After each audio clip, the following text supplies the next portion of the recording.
Bueno, bienvenidos y bienvenidas de vuelta a la Village a un beat de Irencana. Mi nombre es Marcelo Temperini y vamos a dar inicio a la segunda charla. Ya la tenemos a Katitza Rodríguez conectada del Electronic Frontier Foundation.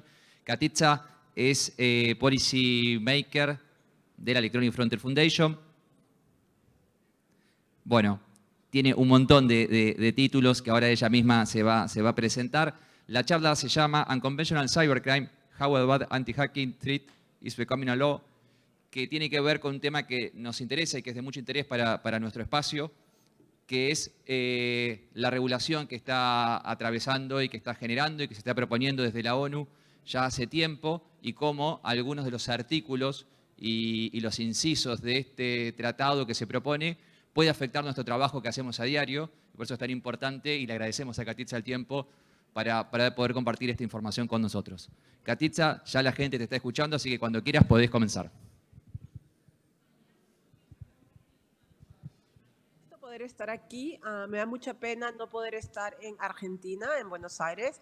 Es una de mis ciudades favoritas, pero bueno, hay mucha actividad ahorita y tenía que estar en la ciudad. Pero todo estoy contenta de estar acá y hoy día voy a hablar sobre la dirección actual de unas negociaciones que se están llevando en las Naciones Unidas en curso en torno a la propuesta de convención de ciberdelito de las Naciones Unidas. Eso es un nuevo tratado de cibercrimen. Pero antes de analizar el borrador actual y entrar a cuál es lo último en las negociaciones, hice una presentación inicial en DEFCON y ahora es una presentación actualizada con lo último que está sucediendo en las negociaciones. Entonces, antes de empezar a entrar a este tema, me gustaría pasar a la siguiente slides. Ya. Y contar un poquito cómo hemos llegado acá, qué es lo que pasa. Primero, a nivel nacional, hay muchos países que han pasado normas de ciberdelitos. Pero para muchos países, los ciberdelitos, especialmente en países fuera de las Américas y el continente hablo, por ejemplo, más en el Middle East y en otros países, y inclusive algunos países de América Latina, en la concepción de ciberdelito no es solo está centrado en criminalizar los actos que afectan la seguridad de los sistemas, la integridad de los sistemas, sino que va más allá y es para algunos el concepto de, si se usa el Internet, entonces es considerado un ciberdelito. Pero hace muchos años eso podría ser un poquito número de delitos. Ahora es mucho, porque todo usa el Internet, hasta el toaster o cualquiera, la refrigeradora va a usar Internet. Entonces, cualquier herramienta que use el Internet puede ser considerado ciberdelito. Eso hace que el alcance de lo que se considera ciberdelito se incremente mucho más. Entonces, hay una dicotomía entre las partes, entre lo que significa ciberdelito, porque ya algunos países han pasado esas legislaciones. Hay otros que no han pasado y van a tomar estos tratados como modelo. Entonces, a nivel internacional, y eso fue a nivel nacional, más o menos la discusión entre unas regiones y otras regiones, el concepto de qué es ciberdelito, si es solo los ataques contra la infraestructura técnica, la integridad de los sistemas, la interceptación ilegal de las comunicaciones, el acceso a datos no autorizados, o si es mucho más amplio, el hecho de utilizar cualquier uso de la tecnología de información y comunicación para cometer un delito. Y así lo llaman, ICT, the use of ICT for criminal purpose, el uso de las tecnologías para fines delictivos. Eso es a nivel nacional. Ahora hablemos a nivel internacional. ¿Qué pasó? Bueno, ya existe un tratado de ciberdelito que fue aprobado por los Estados miembros de lo que se conoce como el Consejo de Europa. El Consejo de Europa es un organismo intergubernamental, internacional, no es global, no es las Naciones Unidas, hay menos estados que forman parte del Consejo de Europa, pero son muchos estados de América Latina, también muchos países de Estados Unidos, Europa, todos los países europeos, no solo la Unión Europea, y algunos países de otras regiones, como Turquía, Filipinas. Estos países más de 67 países lo han ratificado, han redactado una convención internacional sobre ciberdelincuencia para tratar de que todos los países que son parte del Consejo de Europa tengan una norma que sea similar y así puedan colaborar en la persecución de un delito, en la investigación de un delito de manera más eficiente. Y este tratado, que ya viene del 2001, se firmó en Budapest, en la ciudad de Budapest, y por lo que se llama la Convención de Budapest, también la llaman, sobre ciberdelincuencia. Y ya hemos visto que hay muchos países que a pesar, y esto es un informe que hizo el Consejo de Europa, que a pesar que no hayan aprobado, no son parte del Consejo de Europa, han pasado ya legislaciones y dispositivas, tanto sustantivas, me refiero al tipo penal, como normas procesales, como las normas de vigilancia, para tratar de armonizar ciertas reglas entre ellos. Entonces son los países que han firmado Budapest y muchos países que han tomado de modelo. Y según el informe, hay más de 67 países de los Estados miembros de la ONU que ya han pasado algunos de los que, y le voy a llamar ahora ciberdelitos o core cybercrimes. Decimos, no sé cómo traducir esto, core cybercrimes como los ciberdelitos esenciales o principales.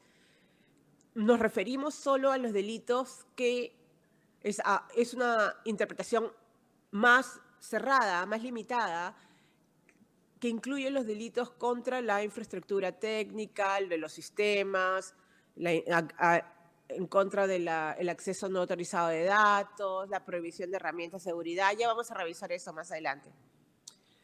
Y el Convenio de Budapest solo incorpora esos tipos de delitos y un delito de CISAM, le llaman contenido pornográfico, que ya no se usa ese nombre en estos días. Y el otro es un delito contra la propiedad intelectual. Entonces tienen los core cybercrimes, los ciberdelitos esenciales, y dos delitos que le llamamos content-related crimes, crimes que se focalizan en el contenido del mensaje. En este caso sería el de CISAM, que son, o como en la Convención de Budapest lo llaman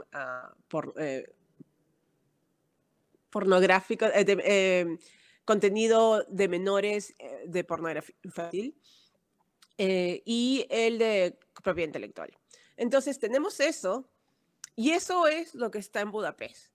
Y eso es lo que se ha importado por muchos países, sean miembros o no. Entonces, siguientes slides. Muchas de las normas, por ejemplo, en Estados Unidos, tienen muchas de las disposiciones que se encuentran en Budapest. Muchas de las normas que criminalizan mucho el trabajo de los investigadores de seguridad, muchas de las disposiciones que criminalizan el uso de herramientas de tecnología, etc. Y la segunda parte de Budapest es las normas procesales, que dicen todas las normas, los poderes de vigilancia, que autorizan a la policía a espiar a una persona. Y cuáles son las garantías, los límites que la policía tiene que tiene que cumplir cuando usa este tipo de herramientas. Y otro capítulo que es la cooperación internacional, en el cual se focaliza mucho en la extradición, en los tratados de asistencia mutua legal a nivel cooperación internacional entre países. Porque recuerden, este tratado se aprobó con la intención de facilitar la cooperación internacional. Y bueno, es muy antiguo, ya se fundó en el 2014. Y desde ahí han habido otros protocolos adicionales, como el protocolo en el 2006, que se llamaba que era un protocolo contra la propaganda racista y xenófoba. Muchos países, pero no todos los que fundaron Budapest han firmado esto. Algunos argumentan temas de libertad de expresión y no lo han firmado, otros sí lo han firmado y cooperan entre ese sentido. Y hay un tercero, el que se negoció el año pasado, que era muy controvertido también, porque es un segundo protocolo adicional aprobado ya en el 2022, como decía, y que trata de facilitar el acceso transfronterizo de las fuerzas del orden que la policía pueda acceder a los datos de las personas para la investigación de crímenes. No vamos a entrar al detalle de este segundo protocolo porque es muy amplio y tiene muchas disposiciones que también son nuevas, pero la idea es que muchos de los sistemas de asistencia mutua legal, como lo que se llama el MLTA, MLAT, muchos países, especialmente América Latina y países en vías de desarrollo, lo han criticado, bueno, como español está mal, lo han rechazado o no les gusta porque es muy lento o porque hay muchos requerimientos procesales. Y es que para poder obtener el contenido de los datos de una persona que, por ejemplo, que está en que Google, Facebook, Twitter o alguna de las empresas en Internet tiene que cumplir con estándares muy altos cuando se refieren al contenido de los datos, solo el contenido. Y cuando se refiere a los datos de suscripción, que es los datos datos que te identifican, el nombre o la dirección IP, esos lamentablemente tienen un nivel de protección mucho más bajo en la convención. Pero la razón por la cual los países critican este tratado es porque para poder obtener datos de contenido, el contenido del mensaje, o los datos de tráfico, quién dice qué a quién, pero sobre todo el contenido, tiene un nivel de protección mucho más alto y tienen que cumplir con las reglas de Estados Unidos de causa probable. Y es un requerimiento que tú tienes que justificar que realmente que hay una causa probable de que el delito se está cometiendo y tiene que proveer justificación para poder acceder a los datos. Pero también es cierto que muchos países quieren acceder a los datos de estas empresas de Internet y que Estados Unidos es como el hub de ello. Y pues imaginen todos los países pidiendo solicitudes de acceso. Estados Unidos puede decidir de hacerlo más eficiente el programa de MLAT, pero no lo ha hecho. Y a raíz de eso, de esa queja de que no pueden hacer los datos rápidos para la investigación criminal, es que se dio este segundo protocolo adicional de Budapest, que lo que busca es reducir las garantías, en verdad, de derechos humanos para hacer la transferencia de datos a otros policías de otros países de manera más eficiente y efectiva. Y con eso significa que el tema de datos del suscriptor, las garantías no son tan fuertes, son mucho más fáciles de acceder. Pero no vamos a entrar cómo funciona, pero de una u otra manera supuestamente está facilitando este sistema que está tan lento del MLAT, que ellos decían está muy lento. Entonces, a raíz de eso, no solo muchos países ya han ratificado la convención, más de 68 países, pero también a raíz de las negociaciones de Naciones Unidas que vamos a hablar ahorita, muchos países de América Latina ya están tratando de acceder a la Convención de Budapest, porque de una otra manera o no, está aprobada desde el 2001 y muchos países la han tomado de base para adoptar sus propias legislaciones. Y bueno, y este tratado justamente y el lenguaje que es muy similar a Naciones Unidas siempre va a ser, obliga a los países que son parte del convenio, que han suscrito, ratificado el convenio, que han accedido al convenio, a adoptar la legislación que prohíba ciertos delitos específicos que están en el tratado. Y define cuáles son esos delitos. Ese es el capítulo sustantivo que mencionaba al inicio de mi presentación. Y el segundo capítulo, que son los poderes domésticos de vigilancia. Y un tercer capítulo, que es la cooperación internacional. Repito, el Mutual Legal Assistance Treaty, MLAT, y extradición y otras herramientas de cooperación internacional. Y el segundo protocolo adicional que se aprobó en el 2002, ese provee nuevos poderes de vigilancia transfronterizos para acceder a los datos de suscripción de manera más fácil, pero también tiene otros poderes de vigilancia en temas de acceso a datos en materia de emergencia, etc. En fin, ese es el contexto en el que estamos, pero siguiente. Sorry.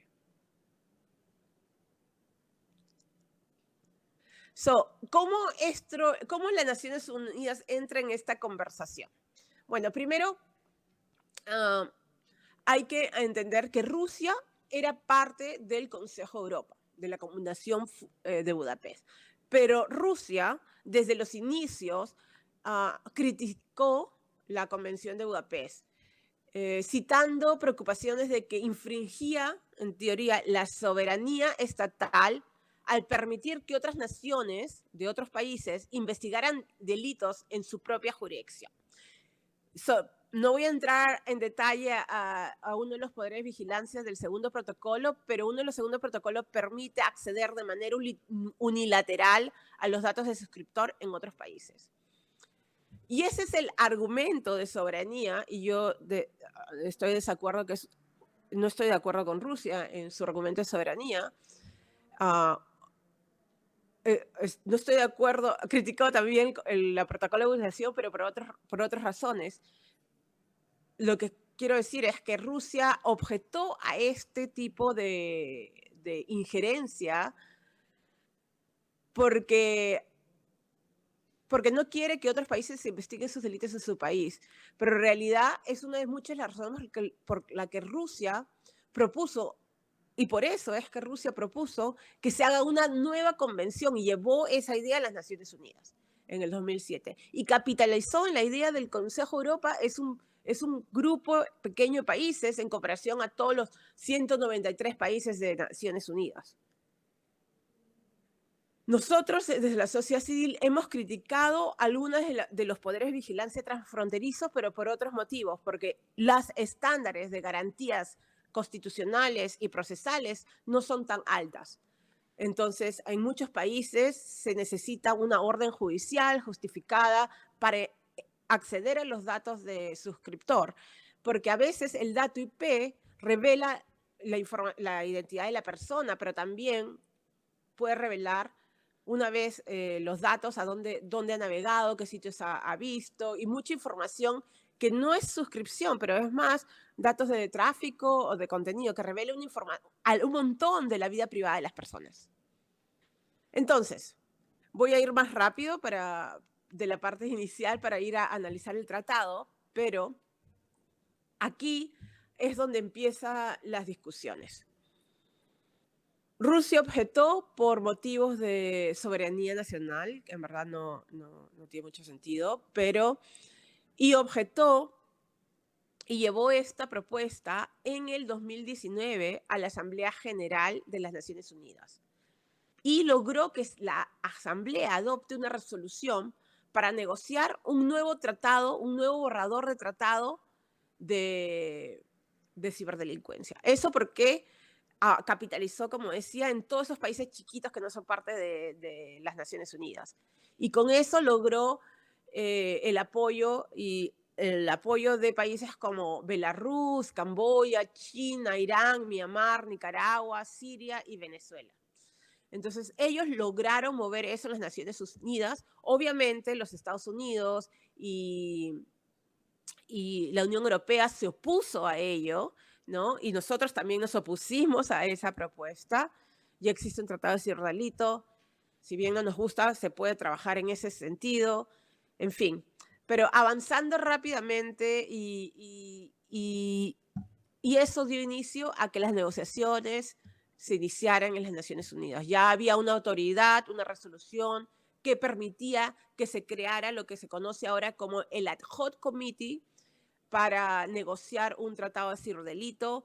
Es un comité de Naciones Unidas presidido por Argelia y que se formó ya en diciembre, que tiene la tarea específica de elaborar una convención internacional integral sobre la lucha, y el nombre es contra el uso de las tecnologías de información y comunicación con fines criminales. Es decir, este alcance amplio de aplicación del tratado. Es el uso de las tecnologías con fines criminales. No es un tema de ciberdelitos. Y vamos a ver más adelante que eso está al centro de la discusión. Qué tan amplio y qué tan limitado está el tratado. Y la agencia que hostea o que sirve como secretariado en las negociaciones es la Oficina de Naciones Unidas contra la Droga y el Delito, que se llama UNODC, UNODC, y actúa como la secretaría del comité ad hoc. Siguiente, por favor.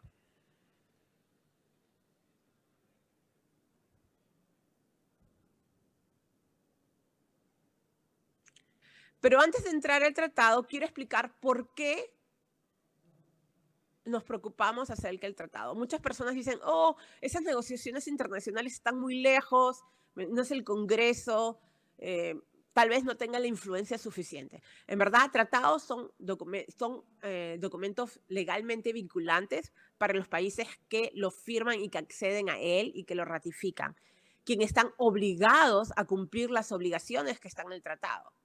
Y según el artículo 26 de la Convención de Viena, estos tratados es parte del derecho internacional. Así que los países, y cambian cada país de acuerdo a su constitución, los tratados tienen cierto nivel de jerarquía en la legislación nacional. Es decir, afecta a la legislación nacional. Por ejemplo, en los Estados Unidos proporciona al presidente el poder, con el asesoramiento y consentimiento del Senado, de hacer tratados siempre que 2/3 de los senadores presenten este acuerdo. En los Estados Unidos, los tratados tienen la misma fuerza de la legislación federal. Y sin embargo, a menudo los tratados operan exigiendo, los tratados juramente van a decir, los países están obligados a, y esas son obligaciones que deben implementar, o a veces dicen que pueden implementar, o sea, que pueden, que es una opcional. Entonces, a veces hay ciertas obligaciones que son obligatorias y otras que el país puede decir que no participa en esa disposición en particular porque viola su constitución, etc. Entonces, a veces, siguiente, por favor. Lo que es muy importante en esta discusión es que a veces hay oportunidad de poder, una vez que el tratado es aprobado y es aprobado por el Senado, en la discusión del Senado, a veces hay ciertas disposiciones, ciertas flexibilidades del tratado, en el cual a nivel nacional uno puede lograr mejorar ciertas disposiciones. Y a veces no se puede. Por eso es que uno tiene que involucrarse, porque cuando el debate ya llega al Congreso, hay cosas que podemos cambiar y hay cosas que no. Y va a depender de las flexibilidades que hay en el tratado. Y que el país decida optar por esas flexibilidades, porque va a tener que ser opt-in, tener que decidir utilizar esas flexibilidades. Así que es importante saber cuáles son y saber cómo uno puede incidir. ¿Y por qué es importante? Porque cuando llega el tratado, uno piensa, oh, ya voy a empezar las negociaciones. Yo ya tengo límites que se negociaron en Naciones Unidas y que no voy a poder cambiar. Y nosotros hemos visto a través del tiempo que muchos tratados, ya en otro tema, por ejemplo, el tema de copyright, muchas de las disposiciones de las leyes de Estados Unidos, como se conoce como la DMCA, que es la Enmienda de Derechos de Autor de Estados Unidos, se adoptó y se modificó para cumplir con el Tratado de la OMPI. Y muchas organizaciones que no estaban siguiendo los debates internacionales se vieron en la discusión en Congreso con estas limitaciones que vienen del tratado. Entonces, si uno quiere influir, tiene que influir desde arriba para luego poder influir a nivel nacional o al menos coordinar. Así que por eso, para mí es muy importante estar con ustedes aquí, porque la discusión de lo que vamos a discutir ahora en el tema de Naciones Unidas va a llegar al Congreso y es importante tratar de educar a los senadores, dependiendo de las reglas de su constitución, a los legisladores para que se involucren, porque seguro debe haber una cierta mayoría para aprobar el tratado en su país y pues es una manera de poder hacer un check and control, controlar a los negociadores que están en Viena, que están en ministerios de Relaciones Exteriores, para crear una presión y tratar de que ustedes tengan las flexibilidades y las garantías necesarias para que este delito de Naciones Unidas no se abuse. Entonces, Ahora sí podemos entrar al tema de Naciones Unidas.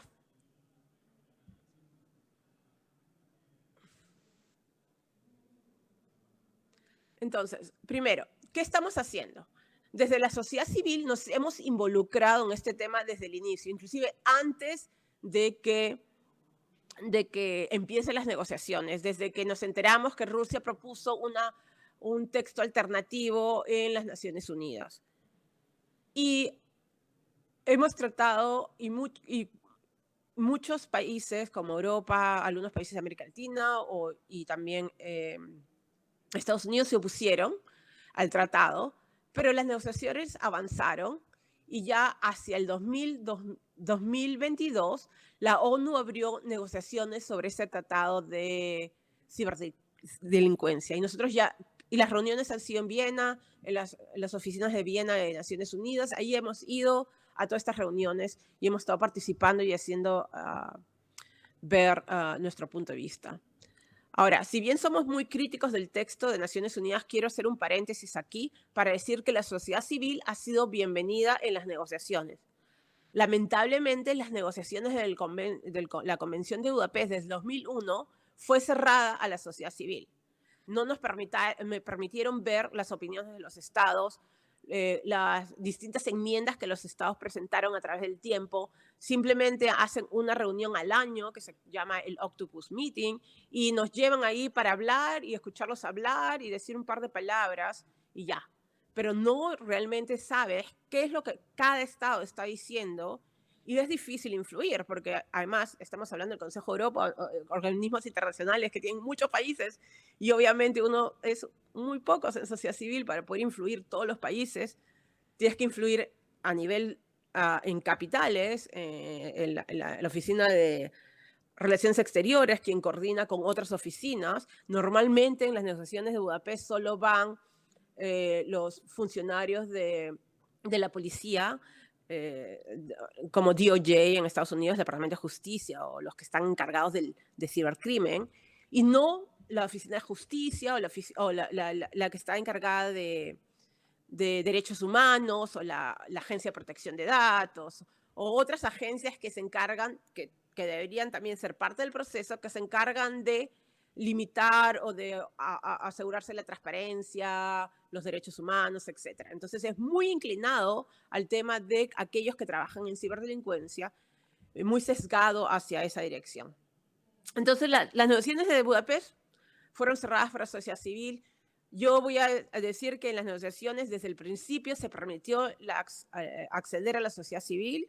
Eso fue una gran sorpresa para nosotros porque es el primer tratado de cibercrimen y vigilancia en que la sociedad se permite acceso. Todo lo que es vigilancia de las comunicaciones, todo lo que es ciberdelito, siempre se ha negociado a oscuras, sin intervención pública, sin discusión.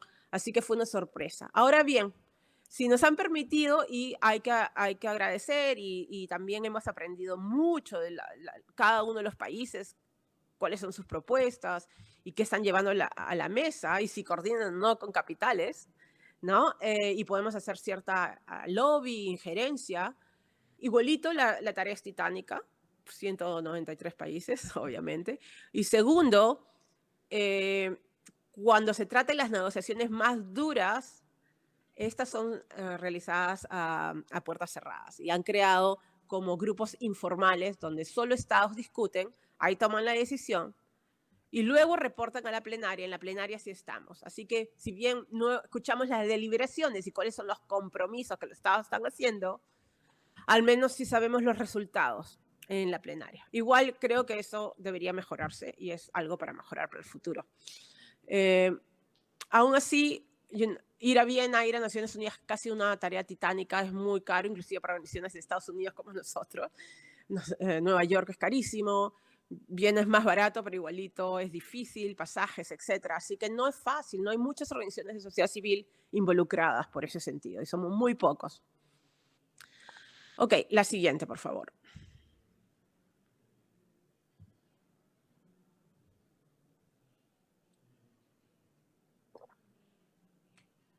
Entonces, este es el cronograma.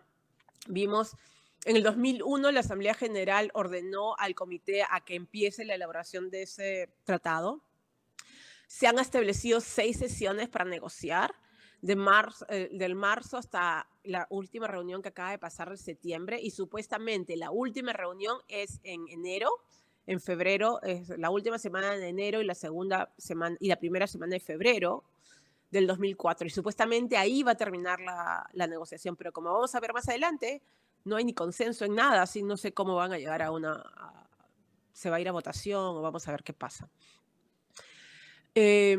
Entonces, avanzando rápidamente, en el 2002 la ONU abrió esas negociaciones sobre el tratado, ya en el 2021, pero en el 2022 ya empezó con la primera reunión, y Rusia fue ampliamente, en ese momento cuando sucedió la primera reunión en persona, justo fue la guerra con Ucrania.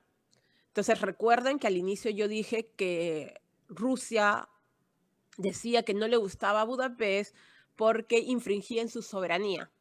Irónicamente, Rusia había invadido Ucrania, así que muchos denunciaron ampliamente a Rusia en esta etapa porque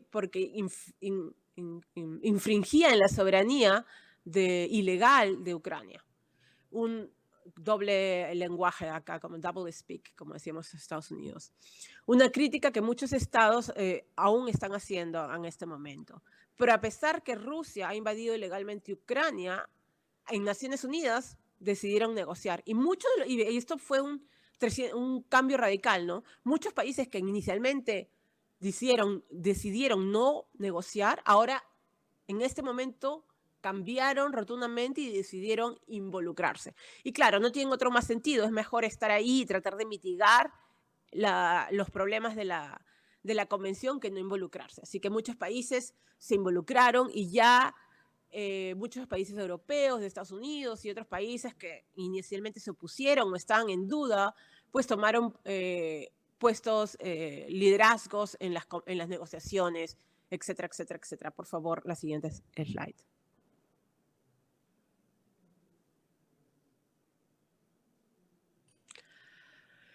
Ok. Aunque el tratado ha adoptado un enfoque inclusivo en la redacción y hemos visto muchas de nuestras propuestas también en el texto, ha incorporado muchos de nuestros puntos de vista, algunas de las propuestas continúan siendo problemáticas y el problema está que el tema ya se polarizó. O sea, cuando uno menciona la palabra derechos humanos, para muchos países que están con Rusia, el Medio Oriente, es un tema que simplemente es sumamente, no podemos mencionarlo, es politizado. Ellos van a decir, no es un tratado de derechos humanos. Cuando sabemos que desde el punto de vista constitucional, cada vez que hay poderes de vigilancia, hay límites a los poderes de vigilancia y esos son límites de derechos humanos, son garantías procesales. En fin. Y el otro punto de discusión, big picture, es el alcance del tratado. ¿Qué debería el alcance, la aplicación del tratado? Como mencionaba inicialmente, para unos es un alcance muy amplio porque es el uso de la ICT para fines criminales. Eso significa que incluir todo tipo de delitos, inclusive delitos como tráfico de drogas o fake news o medicamentos, venta ilegal de medicamentos y muchos crímenes que son crímenes, pero que no son ciberdelitos. Y como has visto, hay muchos ataques de ciberdelitos que son válidos en el sentido de que todo el tema del ransomware, ¿me entiendes? Cuando miles de datos de usuarios son explotados y vendidos en el mercado negro.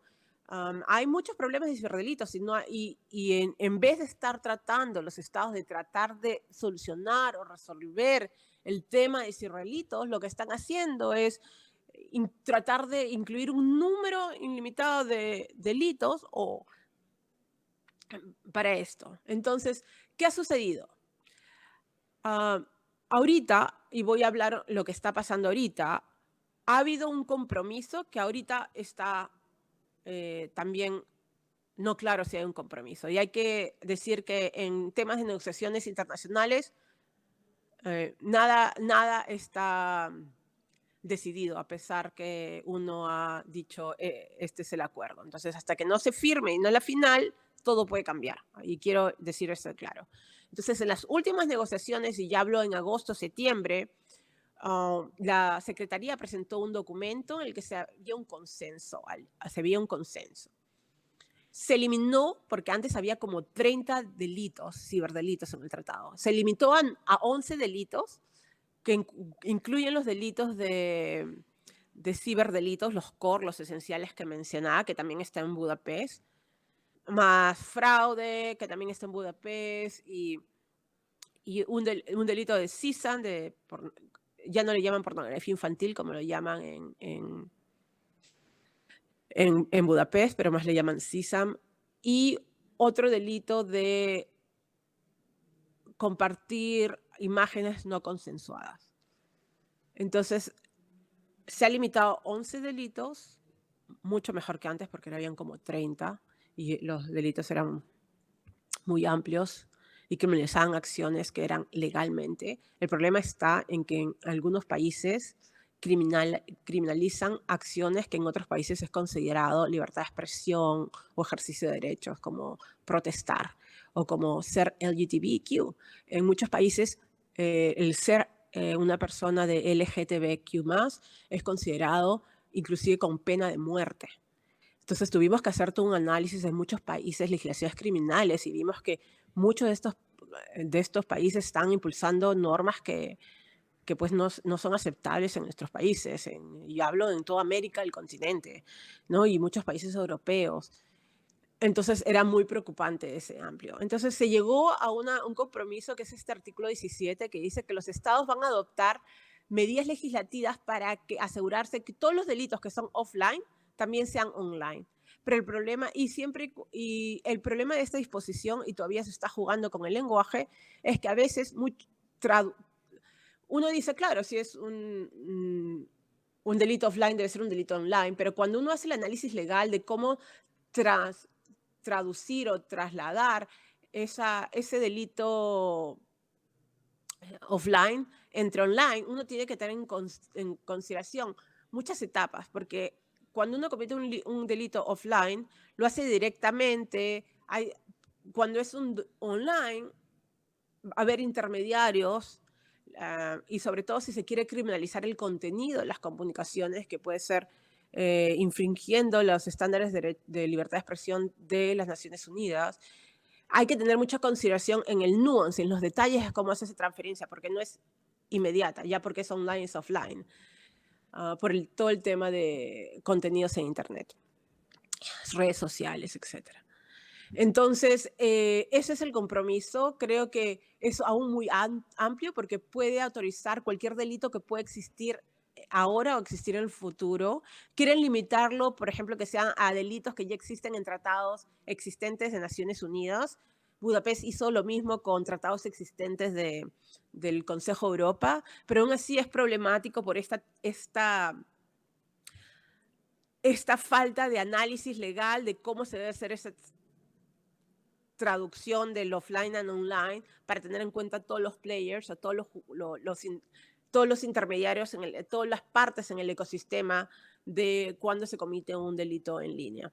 En fin, pero eso es mejor que lo que había antes. Y siguiente, por favor. Y quiero hacer un ejemplo. En Naciones Unidas, otras áreas de Naciones Unidas, en este momento han dicho que muchos análisis de cómo las normas de ciberdelincuencia, y ya le estoy contando esta definición amplia de ciberdelincuencia, se ha utilizado para censurar, para criticar a políticos con opiniones minoritarias, para criticar, inclusive torturar o matar a personas que son LGTBQ+, para silenciar a ellos que protestan en contra del gobierno, muchas de las expresiones que serían libertad de expresión en muchos de nuestros países. Y por eso es que esa visión amplia es problemática. Ahora, esta visión amplia se ve en dos partes, ¿ok? Hablamos que el tratado tiene tiene más 5 capítulos, pero me voy a concentrar en 3. La parte sustantiva, que es la parte criminal, el tipo penal. la parte procesal penal, que son los poderes de vigilancia a nivel nacional, y el tercero, que es la cooperación internacional, que es una parte es la obtención de garantías, el poder acceder a evidencia digital, y otra es otros modelos de cooperación, que es MLAT, que es la extradición, etcétera, etcétera, etcétera. Entonces, para centrarnos, ahora voy a hablar, el tema del alcance es un problema que va transversal, que se aplica a los 3 capítulos. En la parte de la convención, de la parte sustantiva del tipo penal, es qué tan largo los delitos van a ser. Y si este artículo 17 se incluye, es como un backdoor para incrementar la lista de delitos que no están en el tratado en sí. La parte procesal penal, porque el alcance de la investigación, tú puedes usar los poderes de vigilancia y para cualquier investigación de cualquier delito, as defined by national law, como está definido por la ley nacional. Es decir, deja a la ley nacional que defina cuáles son los delitos por lo cual uno va a utilizar los poderes de vigilancia. El problema con esto es que el tratado está otorgando una base legal para que países que tienen normas que son violatorias de los derechos humanos puedan utilizarlo como base para espiar a personas. Es decir, pueden investigar, pueden utilizar las herramientas domésticas de vigilancia para investigar a quien sea una persona de LGTBQ+, y poder espiarlo para obtener evidencia que es así, a pesar de que esta persona, para investigarlo, si él ha publicado algo en las redes sociales, o también sin haber publicado nada en las redes sociales, porque puede ser también offline, obtener la evidencia digital, porque ahora utilizamos evidencia digital para cuando salimos con nuestro teléfono, pueden saber nuestra ubicación. Entonces hay delitos que pueden ser, bueno, yo no considero ser LGTB un delito, pero para unos países eso lo consideran de manera errónea, en mi opinión. Entonces pueden utilizar los poderes de vigilancia a nivel doméstico, a nivel nacional, para investigar este tipo de delitos, porque el tratado deja a las partes definir cuáles son los delitos a nivel nacional en el que se puede utilizar estos poderes de vigilancia. Entonces, el problema está en que estos países lo van a hacer sí o sí con un tratado. No, ese no es el problema. El problema es que tú le estás dando una base legal con el apoyo de las Naciones Unidas a países que tienen normas de tienen delitos que son en sí violatorios de los derechos humanos, de la libertad de expresión, de la expresión de expresarse libremente como uno quiera, de la manera que quiera. Y eso es problemático, porque de una otra manera estás incentivando a esos países a que usen el tratado para fines que nosotros consideremos ilegal. El problema está que este ambiente, este scope es tan amplio que también pasa el mismo lenguaje existe en Budapest. Y como existe en Budapest es porque Budapest tenía menos países, ¿no? Y todos tienen normas de derechos humanos que son mucho más fuertes. Budapest en sí, el Consejo de Europa tiene un sistema de derechos humanos que es mucho más fuerte. El problema está y yo considero que el problema va a surgir como más países van a entrar a Budapest, van a entrar países con niveles de protección de derechos humanos mucho más bajos, que puede llegar el mismo. Entonces, muchos de los países que se oponen a Budapest, que son los países que Rusia, etcétera, ellos dicen, pero si Budapest ya tiene eso en su lenguaje, ¿por qué nosotros no lo podemos tener? ¿No? Y ese es un problema, en verdad. Yo creo que no debería existir en Budapest, pero Budapest fue negociado en el 2001. Y obviamente la evidencia digital en el 2001 era mucho menor que ahora. Y obviamente muchas de las decisiones de las cortes a nivel mundial en muchos países, al principio, por ejemplo, no protegían los derechos del suscriptor o los tráficos de datos, pero ahora las cortes y especialmente desde Edward Snowden, ha habido todo un cambio radical en las decisiones de la Corte, en el cual ahora son mucho más progresistas en temas de protección a los datos. Se entienden mejor cómo funciona la tecnología. Por ejemplo, en Argentina ya hace mucho tiempo hubo una enorme retención de datos que se declaró inconstitucional o se paró en Argentina justamente porque no protegía los datos de suscripción o los datos de tráfico, quién se comunica con quién, por dónde, no el contenido, sino los rastros que dejas cuando comunicas por Internet. Y era una norma en Argentina que obligaba a los proveedores de servicio de Internet a retener los datos por cierto tiempo, y eso se declaró inconstitucional. Lo mismo pasó por la Corte Europea, aunque muchos países están tratando de obtenerlo de una u otra forma. En fin, este es un problema que viene desde el 2001, para los que hemos seguido este tema, pero obviamente el problema ahora es mucho más amplio y mucho más grande, debido a que son 194 países, muchos con niveles de protección de derechos humanos que son muy diferentes y que la cooperación internacional es muy difícil.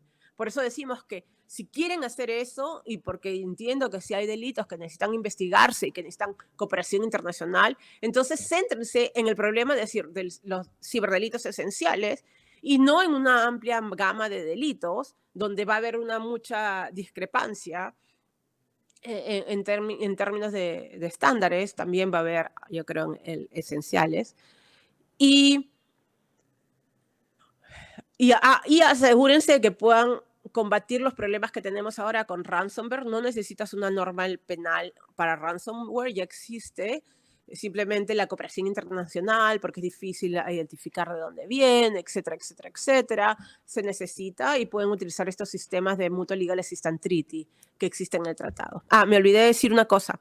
Este tratado de Naciones Unidas, como el de Budapest, tiene una sección del Mutual Legal Assistance Treaty. Es decir, como mencionaba inicialmente, muchos países tienen acuerdos bilaterales para poder acceder a los datos de otro contenido. Una policía puede acceder a los datos de una empresa en otro país para fines de investigación penal, de acuerdo a los estándares que están en el tratado bilaterales. Normalmente estos tratados bilaterales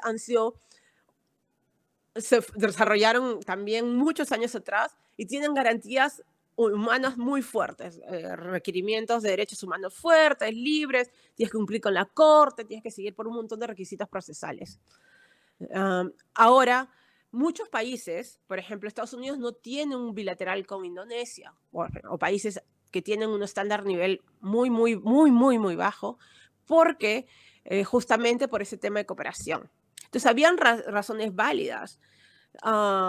Yo entiendo, razones válidas para Indonesia querer este tratado, porque obviamente quiere acceder a la cooperación internacional, pero también hay razones válidas por la cual no debe haber este tratado, porque no existe, a veces no hay tratados de cooperación, porque uno no se puede asegurar que cuando uno entrega los datos de alguien es para la investigación especial de un delito y no para la persecución política o no para criminalizar actos que no deberían ser criminalizados, etcétera, etcétera. Entonces, la falta de garantías en el país hace que la cooperación internacional sea difícil. Entonces, sí entiendo, y racionalmente, por qué países como Indonesia o otros países quieren ese tratado, porque sí es verdad que es lento para los que tienen tratado, ¿no?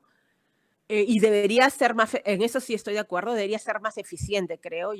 Creo que Estados Unidos podría haberlo mejorado, pero no, decidieron irse a este camino y bueno, ya estamos en estas negociaciones.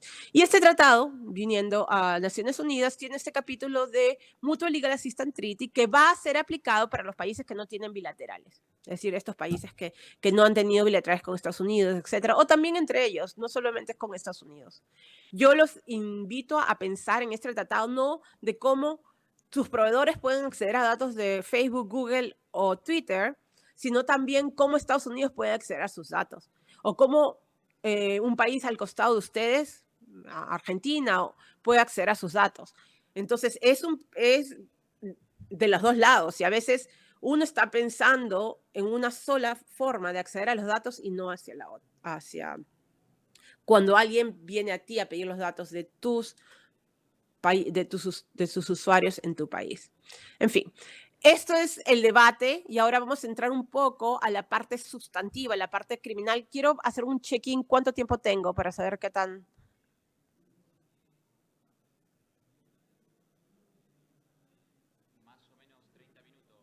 Ok, perfecto. Ok. Ok. Antes de entrar a la parte sustantiva y de ahí a los poderes de vigilancia, quiero saber si hay alguna pregunta, que tal vez puedo contestar 2 preguntas para aclarar algo que no haya quedado claro.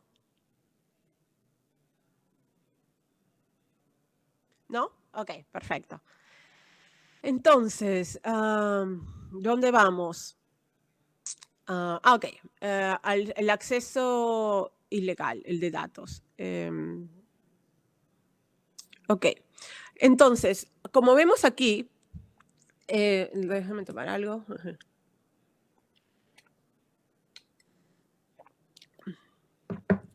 Las negociaciones en este momento son del acceso ilegal a datos. Estas son las normas que afectan a los hackers y a los efectos de seguridad. Justamente estos son los delitos que pueden afectarte a ti como investigador de seguridad cuando haces back bounty o cuando haces alguna investigación de seguridad.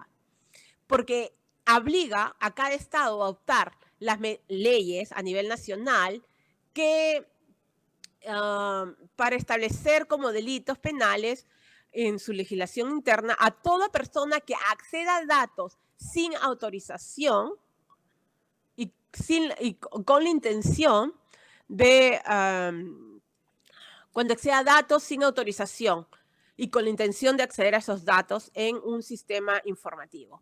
El problema que tenemos con esta disposición es varias. Primero, sin autorización. Todos los investigadores de seguridad, cuando hacen trabajo de seguridad, muchas veces hacen trabajo sin autorización. Es decir, alguien puede hacer crawling the web, puede estar buscando información que es pública, ¿no? Y puede acceder a un sitio en que la persona o el usuario de la página web no puso un robots.txt o no puso una medida de seguridad. Y al no poner medida de seguridad, el crawler va a acceder a esa información no autorizada. Y entonces esta persona, el investigador de seguridad, sin saber, va a estar cometiendo un delito. Entonces es el acceso ilegal no autorizado y con la intención de acceder a los datos. Entonces lo primero es acceder. El acceso tiene que ser, nosotros hemos pedido que sea, tiene que ser el saltearse una medida efectiva técnica.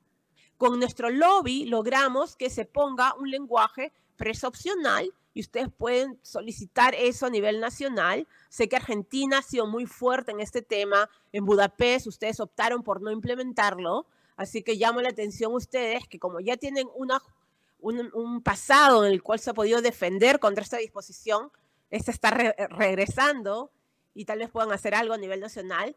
Pero uno es tratar de optar por no implementar o a tratar de optar por las garantías que están en esta disposición. Nosotros queremos que las garantías sean mandatorias y no opcionales. Estas garantías que le digo, por ejemplo, el acceder sin autorización, nosotros pedimos que sea el acceder, el que accede, el acceso tiene que ser, debe implicar el saltearse una medida efectiva. Así que una simple medida, ¿no?, que no es efectiva, no debe ser considerada acceso ilegal. El titular del website, el titular del servidor, ellos deben ser quienes tengan las medidas de seguridad para que no dejen información pública en sus sitios. Y no porque un investigador de seguridad, que su trabajo es tratar de encontrar los fallos de seguridad, y queremos más investigadores independientes que puedan reportar fallos de la votación electrónica, fallos de hospitales con información privada, fallos, etcétera, no deberían ser criminalizados por acceder a esa base de datos o a eso sin intención de dañar y nada. El otro es que nosotros pedimos que haya un dolo, un mens rea, o sea, que hay un daño en el acceso. No que ya entraste y saliste, sino que efectivamente te robes los datos, que los publiques, que los vendas, que saques toda la información, etcétera, etcétera, etcétera. Entonces, estamos tratando de limitar el problema de esta disposición para tratar de que la definición de sin autorización requiera el saltearse una medida de seguridad de seguridad efectiva.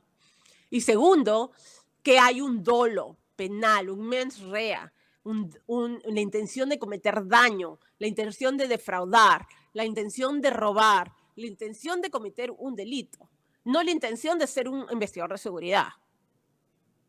Y eso es lo importante. Entonces, a nosotros nos preocupa, porque este es un tratado de ciberdelito. Ustedes y muchos investigadores de seguridad son los que tratan de resolver cuando hay un ransomware. ¿Sí? Te pregunto, Catito, Sí. para sumar, ¿qué sería para ustedes que la medida de seguridad sea efectiva? Que haya un password, un password, por ejemplo. Que haya un password, roboTXT, algo que te permita proteger la información.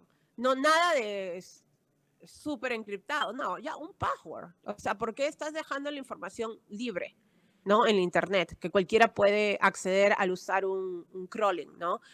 O widget. Eso estamos diciendo. Ahora no vamos a poner el tratado. El tratado dice debe saltear, y es opcional, el saltearse una medida efectiva, tengo que buscar el texto, pero no dice que es efectiva. Entonces, a veces hay medidas que no son tan eficientes para bypassear los datos, no me acuerdo ahorita, y eso no nos gusta, espérate. Tú tienes una pregunta.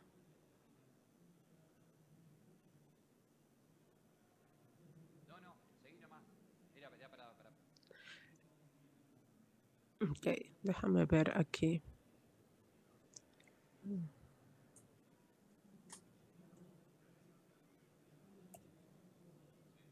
Ok, entonces, sí hay un problema de cómo definir una medida efectiva. Obviamente, no es escondiéndolo en un folder en el cual no le pones ninguna medida de protección. Y la otra es la intención, el dolo. ¿Qué tenemos? El problema es que nosotros ya ganamos eso en la Corte Suprema en Estados Unidos. O sea, nos tomó muchos años desde que se aprobó la DMCA, perdón, la CFAA, la Computer Fraud and Abuse Act, en el cual con mucha jurisprudencia y muchas negociaciones a nivel nacional en Estados Unidos, hemos logrado estas garantías en nuestra norma legal en Estados Unidos. Entonces nos costó mucho porque la interpretación de DOJ, de la policía, de los que están en la investigación penal, era muy amplia. El que acceda, si está tu casa abierta y tú estás haciendo mi casa, a pesar que no has puesto una llave, ya estás cometiendo un delito. Entonces es como comparaban la casa comparaban a la casa con el acceder sin autorización, y esa era su analogía muy simple. Pero hemos visto que cuando uno hace lo que se conoce como el scrapping, uno puede acceder a lugares, scrapping en Public Available Information o Open Source Monitoring, too. Puede haber ese problema en el que uno bypassa los sistemas de seguridad. Otro tema que teníamos en Estados Unidos es que la interpretación de lo que significa sin autorización significa que, y déjame explicar eso, significa que uno ha accedido a, o sea, primero, todas las empresas de Internet tienen ciertos términos y usos. Políticas los términos de referencia, como lo conocemos, es TOS, los términos de servicios. Bueno, ahí deciden en los términos de servicios que, por ejemplo, no se autoriza el acceso a ABC. A veces por temas de interoperabilidad, a veces por temas de investigación. Por ejemplo, muchos periodistas han tratado de investigar si los ads de Facebook revelan información privada, o o cuando un sistema quiere interpretar con a otro, o cuando se hace un app que te permite borrar toda tu información del wall, etcétera, no están permitidos. Y ellos ponen en en los términos de uso significa sin autorización, que no está autorizado. Entonces, ¿qué significa eso? Que cuando, y esa es la interpretación que hizo DOJ, cuando se lee esta normativa penal, el que sin autorización deriva la definición de sin autorización a lo que esté en la norma de privacidad o en los términos de referencia. Así que está trasladando la definición sin autorización a la empresa privada para que decía qué es sin autorización. Y hemos visto cómo las empresas cambian sus términos de referencia cuando, por ejemplo, hubo una investigación de interoperabilidad y de privacidad que estaba revelando información privada en las ads, cómo cambian los términos de referencia para decir que ese acceso ha sido sin autorización. Y hay muchos casos en Estados Unidos en el cual las empresas terminan definiendo que es sin autorización y DOJ terminaba interpretando sin autorización a lo que estaba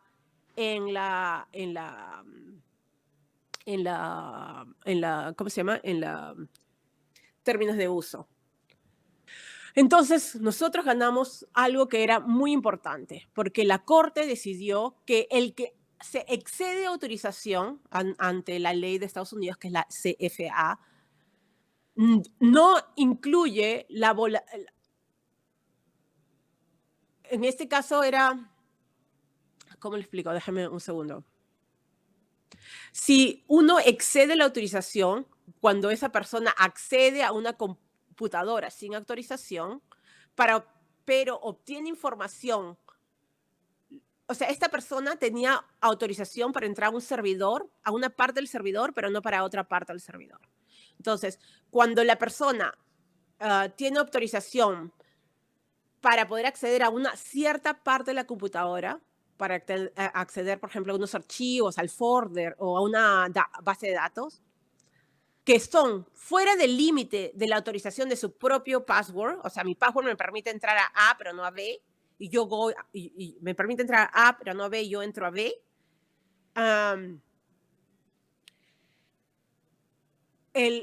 La Corte rechazó que el gobierno no podía interpretar la ley o los cambios de la ley en base a la violación, a los cambios de la... Entonces, como los términos de uso no hacía esa distinción entre uno u otro, la Corte lo que dijo, no se puede interpretar la norma penal de Estados Unidos cuando los términos de uso se cambian para que interprete lo que hizo la persona.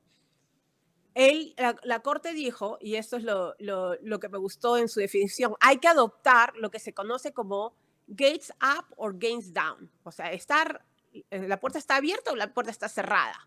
Ese es el approach que hay que tener. Si tú estás autorizado para acceder a información o si no estás. Esto significa, si la empresa privada, los términos de uso de la empresa privada, tienes limitaciones en cómo tú puedes utilizar la información o para qué propósito puedes... O sea, ¿cuáles son las limitaciones que te ponen los términos de uso para información o el propósito para acceder a esos datos? ¿Tú tienes o no tienes? Si la tienes, porque tienes el acceso, entonces tú no puedes de ahí interpretar, oh, pero mi acceso es parcial. No, tú tienes acceso o no tienes acceso. Y si tienes acceso, estás autorizado. Y si no tienes acceso, no. Y ellos no pueden interpretar, lo que dijo la Corte es que uno no puede dejar a los términos de uso la definición de lo que es sin autorización. Porque no se puede no se puede aplicar una norma penal en base a lo que la definición del las términos de referencia digan. O sea, tú no puedes delegar a los términos de uso cuál es la definición de un delito penal, porque si no, estás primero convirtiendo un tema de materia civil en materia penal y segundo, porque estás porque estás delegando la función de interpretación al sector privado. Y eso es problemático. Exacto, y eso es problemático. Entonces, esto es uno de los temas de las garantías que hemos logrado por mucho tiempo y que en verdad estamos tratando que el tratado en sí lo incluya en su texto, porque nos tomó mucho litigio y muchos años de trabajar y educar, muchos años en que la comunidad de DEFCON, la comunidad de seguridad, comenzó a trabajar con los gobiernos y entender la importancia de los investigadores de seguridad. Porque cuando hay un ataque de ransomware, necesitamos los investigadores de seguridad, necesitamos alguien que nos proteja, necesitamos alguien que haga trabajo preventivo y que pueda decirnos las vulnerabilidades para poder parcharlas, o que pueda decir las vulnerabilidades a las empresas para que puedan parcharlas. Entonces, hay que proteger a las personas que nos protegen de nuestra información, de los ciberdelitos también en sí. Y por eso es que nos preocupa, especialmente porque es un tratado con 194 países y esto significa que las garantías para la investigación de una persona, no importa dónde se encuentren, todos los países van a poder cooperar, van a poder acceder a tus datos de manera más sencilla cuando realices esas tomas. Entonces, un tema de garantías para los investigadores de seguridad para que se pueda saber quién es delincuente y quién no, ¿no?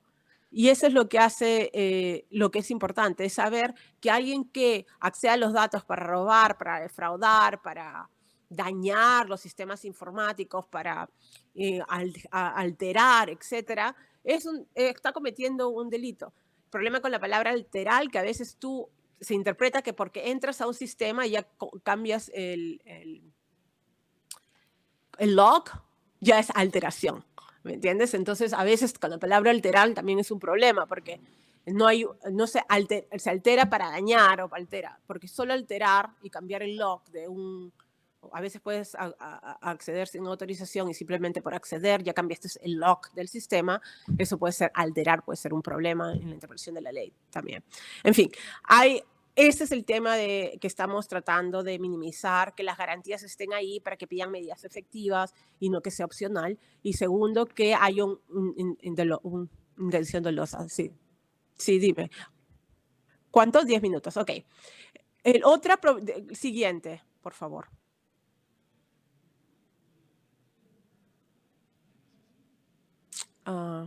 Yo los perdí.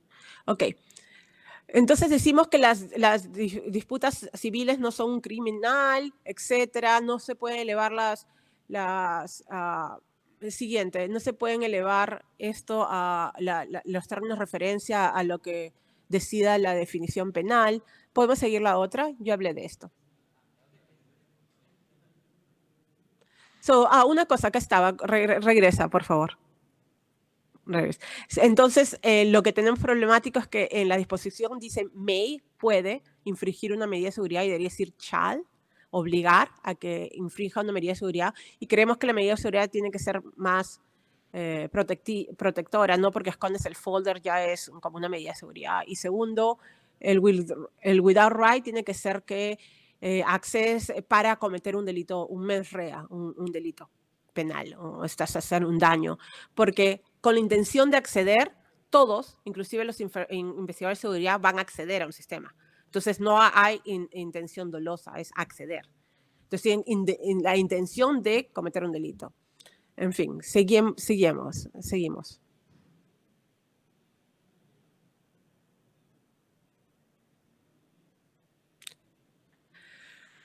Entonces, la intención a menudo, la principal dirección es... Ya dije todo esto. No queremos proteger las investigadores de seguridad, etcétera, etcétera, etcétera. Ok. Otro tema es que criminalizan las herramientas de seguridad. No solo quien las produce, pero inclusive quien las tiene.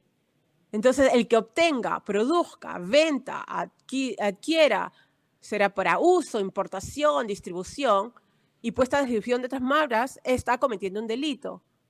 Y ese es un problema porque muchos investigadores de seguridad necesitan las mismas herramientas que los no investigadores de seguridad. Y entonces hace todo un problema el uso de estas herramientas, especialmente si solo es uso también, pero también porque muchos utilizan las mismas herramientas. El que vende estas herramientas pues no va a saber a priori si esta lo está comprando para fines de criminales o para fines de seguridad, investigación de seguridad y eso, o porque es la policía, porque la policía también debe tener su instituto de cibercrimen haciendo sus propias investigaciones. Siguiente. Como me queda poco tiempo, hay otra disposición que me preocupa mucho, que es la... ya. Y este es el ejemplo de Netflix. También, también criminaliza el compartir un password. El que comparta un password también sería cometiendo un delito. Y como sabemos, muchas personas comparten porque muchos dicen que no se autoriza, en las términos de referencia, no autorizamos el uso de passwords, que no se considera sin autorización aquellos que compartan su password con otra persona. Entonces, la CFA dice, el que acceda sin autorización, y la autorización y la definición está en los términos de referencia, terminan criminalizando quien comparta una clave con Netflix. Ahora, Netflix ha tratado de decir, esto es un tema civil, porque ahora Netflix está cobrando por $3 para quien comparta su clave, pero lo que no decimos es que no sea un problema. Sí, es un problema en el sentido que, pero es un problema civil, de violación de un contrato, de un término de referencia, no en materia penal. Y eso es lo que estamos discutiendo. Siguiente.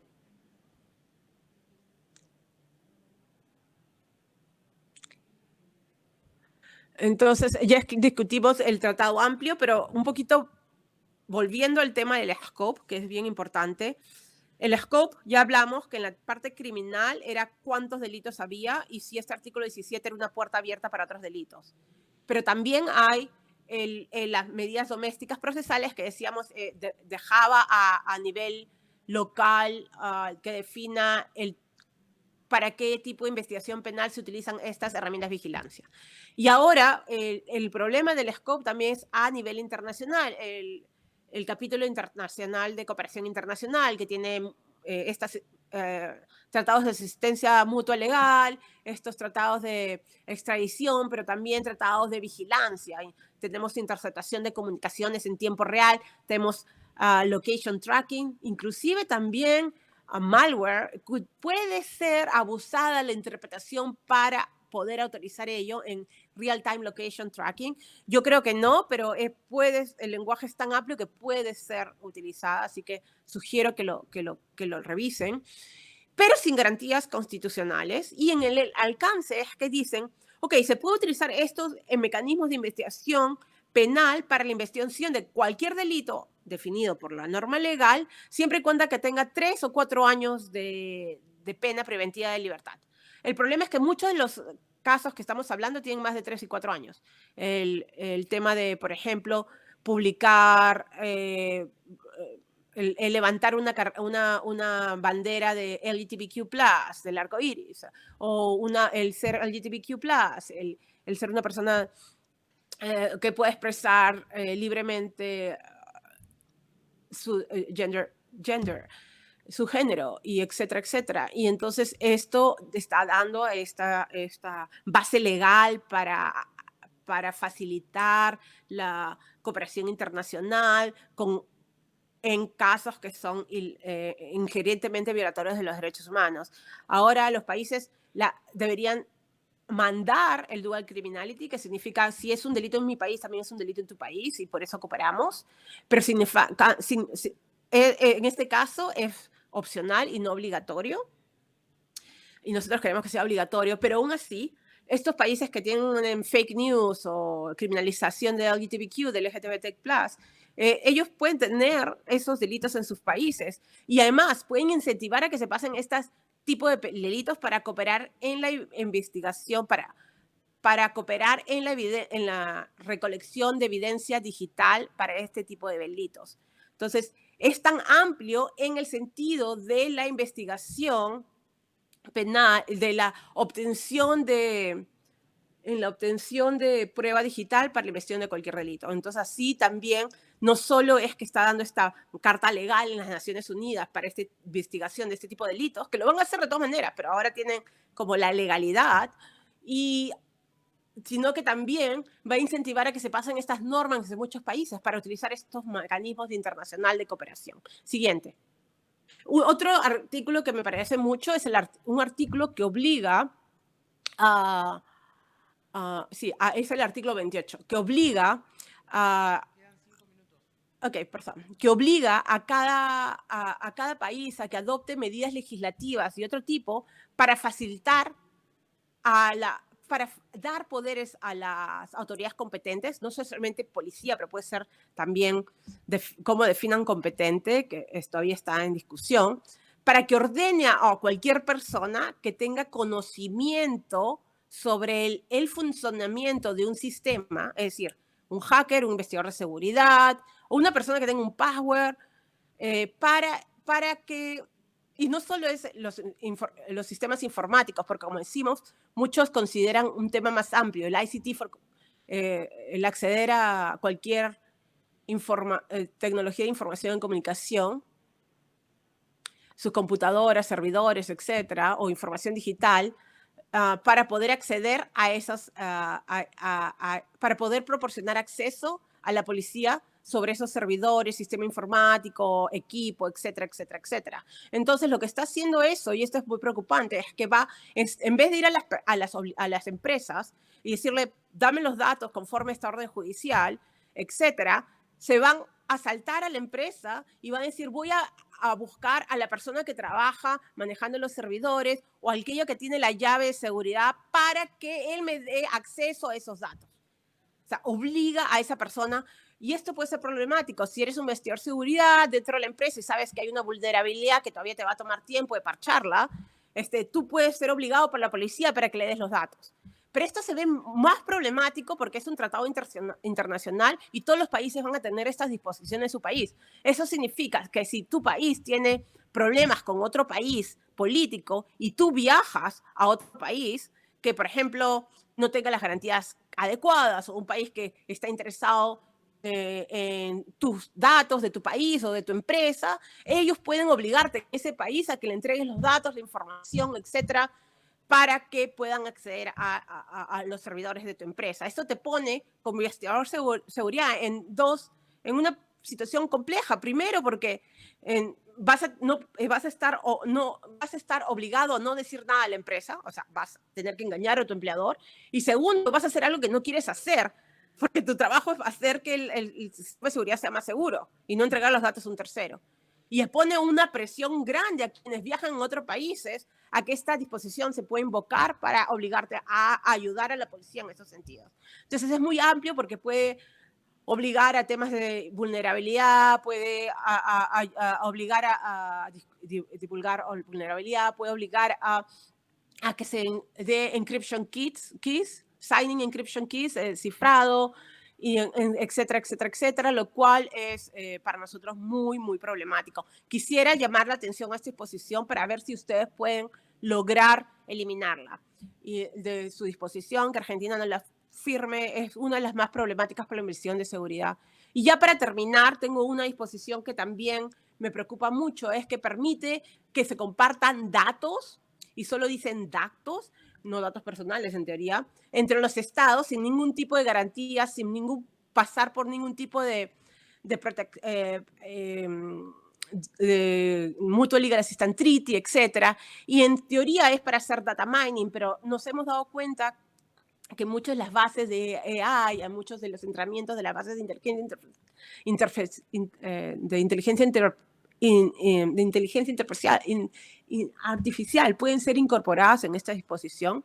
Y cuando hablamos de predicting policing, y ya estoy por terminar, cuando hablan de predicting policing, Interpol ya está trabajando en una base de datos con todos sus estados para tratar de alimentar con datos, porque le llaman datos, no datos personales, sus bases de datos para entrenar lo que se llama de face recognition, biometrics, etcétera, etcétera, etcétera. Entonces, este tratado puede ayudar a que se compartan bases de datos para entrenar algoritmos y entrenar los algoritmos de inteligencia artificial sin ningún tipo de garantía. Y ya sabemos que Interpol, que está en las negociaciones, está trabajando en esta base de datos de Predicting Policing y estamos muy preocupados por eso. En fin, ya termino. Estos son todo. Hay mucho más de los tratados, pero solo quiero agradecerles por el tiempo.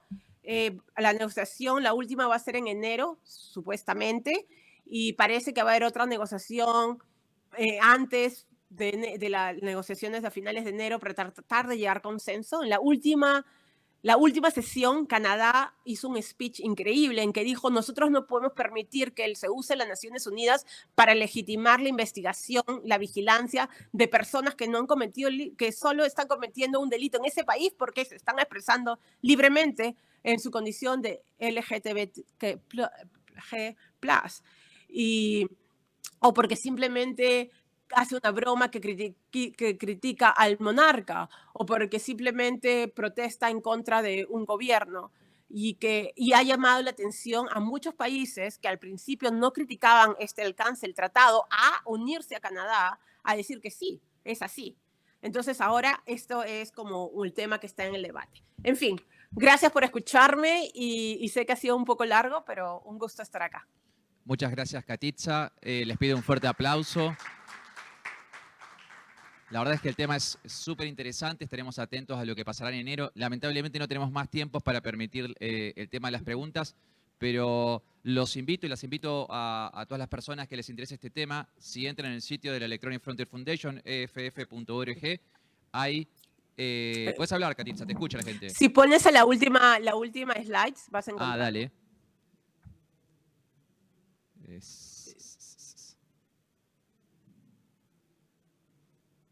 Ahí vamos. Ya. Ahí. Ahí tienen los datos para poder contactarse con Katiza, @eff.org, y también más información sobre este tema que queremos que nos afecte a todos. Por eso me parece que está bueno que desde el Ecoparty se le dé un lugar. Les pido de vuelta un fuerte aplauso para Katiza Rodríguez, de la Electronic Frontier Foundation. Les cuento que a partir de las 14 horas vamos a tener la charla de garantías procesales y licencias de software, los nuevos jueces sin rostros, a cargo de Tomás Pomar y Ezequiel Cuaine. Y a partir de las 16 horas, no en esta sala, sino en la sala del Sponsor Track, que está más allá, vamos a tener Quien avisa no traiciona, la presentación de la plataforma Quant, una plataforma para el reporte anónimo de vulnerabilidades a cargo de Matías Bordone y Enrique Chaparro. Y después se van a sumar al panel Tomás Pomar y Cecilia Ibarra de ODIA y de Democracia en Red. Así que los esperamos para las actividades de la tarde. Muchas gracias. Chao, Katiza. Muchas